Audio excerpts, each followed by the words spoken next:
नमस्कार मित्रों, मैं वैभव श्रीवास्तव आज अपने इस पॉडकास्ट के जरिए आपको एक ऐसी शख्सियत, एक ऐसे इंसान से रूबरू कराने जा रहा हूं जिन्होंने अपने अध्यात्म और ज्योतिष के बल से ना जाने कितनों के जीवन में प्रकाश डाला है, जिन्होंने अपना नाम ज्योतिष जगत में एक अलग तरीके से लिखा है। तो बिना किसी देरी से आइए चलते हैं, मिलते हैं उमेशानंद जी महाराज से। महाराज जी, सबसे पहले तो आपका बहुत बहुत अभिनंदन कि आप हमारे पास आए और आपके चरणों में मेरा प्रणाम। बहुत बहुत धन्यवाद वैभव जी, आपने मुझे इस ब्रॉडकास्ट पे बुलाया और अच्छा मुझे ये लगा कि हम अपने माध्यम से लोगों तक कम से कम समय में अच्छी से अच्छे ऑडियंस को अच्छा मैसेज दे पाएंगे। ब्रॉडकास्ट एक ऐसा माध्यम बन गया है जिससे आप तकनीकी से लोगों को कम से कम समय में अच्छा माध्यम प्रदान कर सकते हैं। जी, मैं आपको अपने बारे में बता दूं कि विगत कई वर्षों से मैं अपने जीवन में लोगों के साथ पॉजिटिव एनर्जी से जुड़कर वैदिक ज्योतिष के साथ उनके जीवन को सुधारने में लगा हुआ हूँ, जिसमें वो खुद अपने जीवन को तैयार करने में अपना रोल निभाते हैं। इसलिए खास करके जीवन में ज्योतिष, वास्तु और जितनी भी पॉजिटिव इम्पैक्टी है या जितनी भी सारी अच्छी चीज़ें हैं, उनको सहयोग की दृष्टि से लेकर हम अपने जीवन को सफल बना सकते हैं। क्या बात है। क्या तो गुरुजी, चलिए हम अगर आपकी इजाज़त हो तो अपनी प्रश्नोत्तरी शुरू करें। तो मेरा सबसे पहला प्रश्न आपसे ये है कि इस मॉडर्न कल्चर में, इस जो आजकल की बढ़ती जनरेशन है जो मॉडर्न है, तो इस मॉडर्न कल्चर में कहीं ना कहीं इंसान अपने आप को बहुत परेशान बना चुका है या फिर ये बोलिए कि तकलीफ़ों में फंस चुका है। तो आपकी इसके बारे में ऐसी क्या राय है जिससे उनके जीवन में ये कठिनाइयाँ दूर हो सकें और वो अपने जीवन को थोड़ा सफल बना सकें? वैभव जी, जैसा आपने कहा कि भागती दौड़ती दुनिया, खास करके वेस्टर्न कल्चर, पश्चिमी संस्कृति खाली खाली तनाव का कारण है। जब तक हमारे पूर्वज वेस्टर्न कल्चर को स्वीकार नहीं किए तो बड़े सुख शांति से रहते थे। आपको पता होना चाहिए उनके जीवन में स्ट्रेस नामक कोई भी चीज़ नहीं हुआ करती थी। आपको बता दूं कि पहले के लोगों में ब्लड प्रेशर, शुगर की जैसी कोई बीमारी नहीं थी। लेकिन आज जीवन में इतना स्ट्रेस हो गया है जिससे आप हमेशा कटते जा रहे हैं। साथ ही साथ आपको बताना चाहूँगा कि हम सुविधा के चक्कर में अपने सुख को खो गए हैं। अगर आपके जीवन में आप सुख ढूंढ रहे हैं, समृद्धि ढूंढ रहे हैं, इंसान सब कुछ काम करने के बाद क्या ढूंढता है? सुख। और सुख ही ना मिले तो उस जीवन का क्या फ़ायदा? इसलिए ज्योतिष, वास्तु और वैदिक पद्धतियों से जिस तरह हमारे पूर्वज जुड़े थे, हम भी अगर जुड़ें तो हमारे जीवन में अच्छी सफलता जल्द से जल्द आ सकती है। बिल्कुल। तो अब आपकी इन्हीं बात से जुड़ा हुआ मेरा एक छोटा सा प्रश्न और है कि आजकल के इस दौर में हर इंसान सुख, सुविधा, गाड़ी, बंगला चाहता है कि उसका जीवन एकदम सुख और संपत्ति से भरा रहे।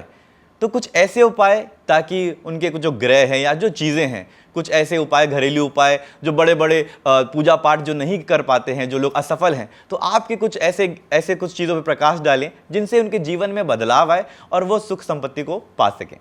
वैभव जी, ये तो हम तय करते हैं ना कि हमें क्या चाहिए, सुख चाहिए, समृद्धि चाहिए या क्या सोचते हैं हम, लेकिन हम उन चीज़ों को फॉलो नहीं कर पा रहे जिन्हें हमें फॉलो करना चाहिए। आपको पता होगा आपके पूर्वज जो थे, खेतों में सबसे सुबह सूर्य उदय होता था तो दिन की शुरुआत हो जाती थी और सूर्यास्त होने पर रात हो जाती थी। लोगों का एक निजी दायरा था कामकाज का, लेकिन आज दौड़े जा रहे हैं, उनको पता नहीं कि उनको कहाँ जाना है, उनकी सफलता कहाँ है। बस खाली भाग दौड़ भरी ज़िंदगी में वो व्यस्त हैं और त्रस्त हैं।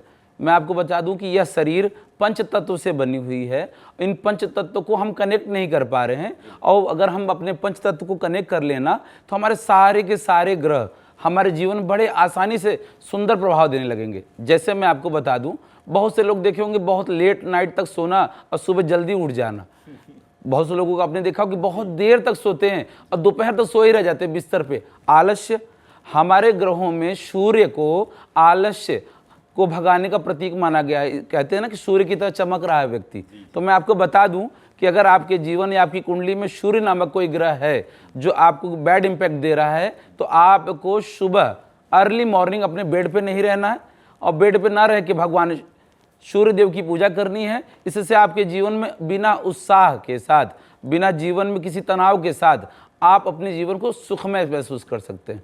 अगर हम चाहें तो छोटी छोटी रेमेडीज़ का प्रयोग करके अपने जीवन में बिना किसी पूजा पाठ, रत्न या उपाय, किसी तोड़फोड़ या किसी जीवन में बिना कोई परिवर्तन किए हम अपने जीवन को सुखमय बना सकते हैं।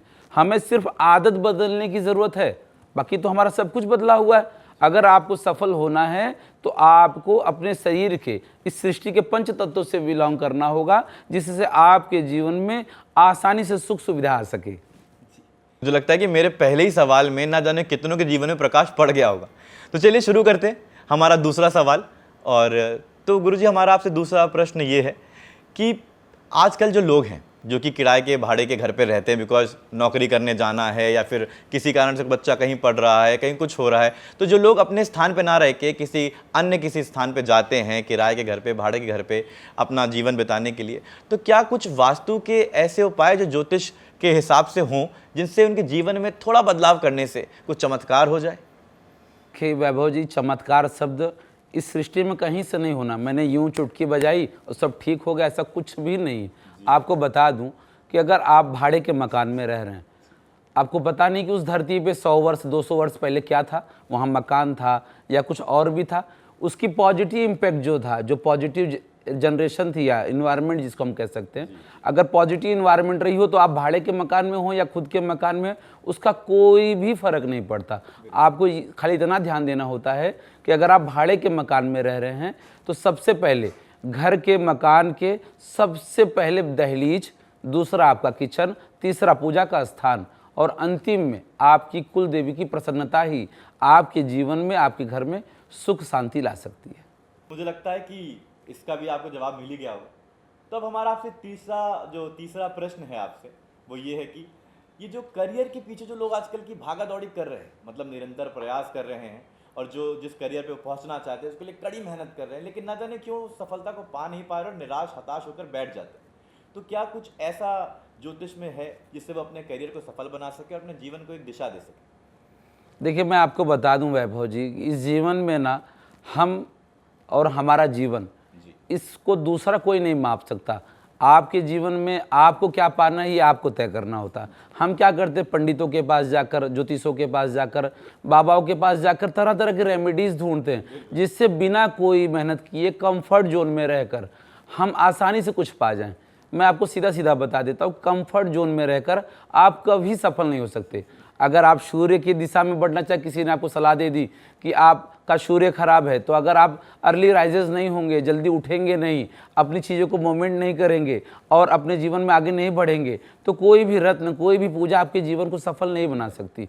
तो मैं आपको बता दूं कि आप अगर अपनी दिनचर्या के साथ साथ अपने कर्मेश को, अपने कर्मा को, अपने कर्म की गतिविधि को अगर पॉजिटिव रखते हैं ना, तो सब कुछ अच्छा होना है।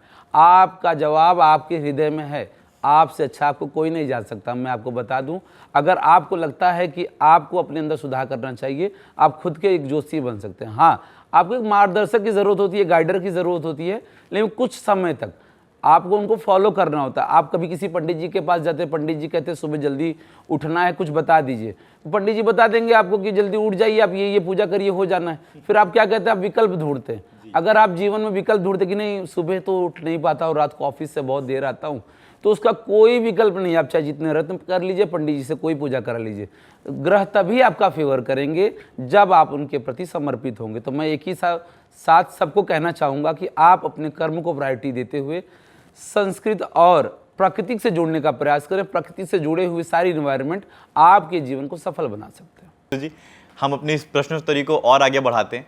तो मेरा तीसरा प्रश्न आपसे ये है कि जो आजकल का जो मनुष्य है, उसे ज्ञात ही नहीं है कि उसे ज्योतिष के पास कब जाना चाहिए, या तो उसे ज्योतिष ज्ञान के बारे में जानकारी ही नहीं है, या फिर वो अपने जीवन की कठिनाइयों से, परेशानियों से इतना जूझ रहा है कि उसको ये पता ही नहीं है, ज्ञात ही नहीं है कि उसको ज्योतिष की सलाह या उनकी राय कब लेनी चाहिए।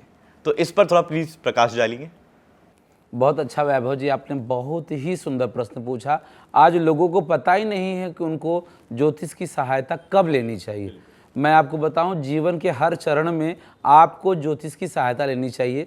अगर आपका बच्चा ढंग से पढ़ नहीं पा रहा तो आपको ज्योतिष से बिल्कुल उसकी कुंडली दिखवा लेनी चाहिए। अगर आपकी कैरियर ग्रोथ नहीं कर पा रहा तो आपको बिल्कुल अपनी कुंडली दिखवा लेनी चाहिए। या शादी में देर हो रही है, या आपके भविष्य में बहुत सारे संघर्ष के बाद भी आपको एक सुरक्षित प्लेटफॉर्म नहीं मिल रहा, तो आपको बिल्कुल देर किए बगैर एक ज्योतिष का सहायता लेकर अपने जीवन में सफलता के साथ आगे बढ़ना चाहिए। तो ठीक है दोस्तों, आपने सुना ना कि आपको ज्योतिष के पास अब कब जाना है। तो बिना किसी देरी के अपने जीवन को सफल बनाने के लिए एक मार्गदर्शक ज्योतिष जरूर मिली। मैं तो मिल लिया भाई। तो चलो अभी मेरे साथ आपसे एक अगला प्रश्न ये है गुरुजी कि ये जो रत्न होते हैं, मैंने भी पहन रखे हैं, जो रत्न होते हैं, जो ये मोती होते हैं, इनका मनुष्य के जीवन पे क्या प्रभाव पड़ता है, और प्रभाव पड़ता भी है कि नहीं, और इसका क्या प्रभाव किस तरह से पड़ता है कि जीवन में ये पहनने के बाद या इसको धारण करने के बाद जीवन में बदलाव होने लगते हैं।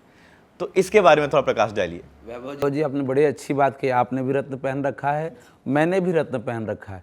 रत्न की दुनिया बहुत बड़ी दुनिया है। कुछ लोग सोचते हैं ना कि बस रत्न को पहन लें और कल रातों रात करोड़पति बन जाएंगे। जी बिल्कुल, किसी रत्न को धारण करने से कोई भी व्यक्ति करोड़पति नहीं बन सकता। उसके विशेष कुंडली से और ख़ास करके जो भी आपकी व्यक्तिगत कुंडली है उसका एनालिसिस करके आपके ग्रहों के आधार पे आप जब रत्नों को धारण करते हैं तो आपके जीवन में सोचने, समझने और सही समय पर सही निर्णय लेने की क्षमता आती है। इसलिए हर व्यक्ति विशेष में आपको चाहिए कि अपने उचित समय पर, क्योंकि जिस तरह ग्रहों की दशा का परिवर्तन होता है उसी के साथ साथ आपको रत्नों का भी परिवर्तन कर लेना चाहिए। आप किसी बच्चे को अब डॉक्टर के पास ले जाएं तो वो उसको 5 ml दवा देता है। अगर वही सीनियर व्यक्ति के लिए अगर कर लिया जाए तो नहीं आराम होगा ना। उसी तरह उचित मूल्य का, उचित गुणवत्ता का, उचित मापक का रत्न अगर सही समय पर आप धारण करते हैं तो आपके जीवन में 100% आपको लाभ मिलेगा। इसका इतिहास चाहे फिल्मी दुनिया में आप चले जाइए, चाहे राजनीतिक जीवन में चले जाइए, जितने भी श्रेष्ठ पे पहुंचे हुए लोग हैं, शीर्ष पे पहुंचे लोग हैं, उनके हाथों में आपको रत्न देखने को मिल जाएगा। इसलिए सही समय पर सही डिसीजन लेना ही आपके जीवन में सफलता का सही कारण बन सकता है।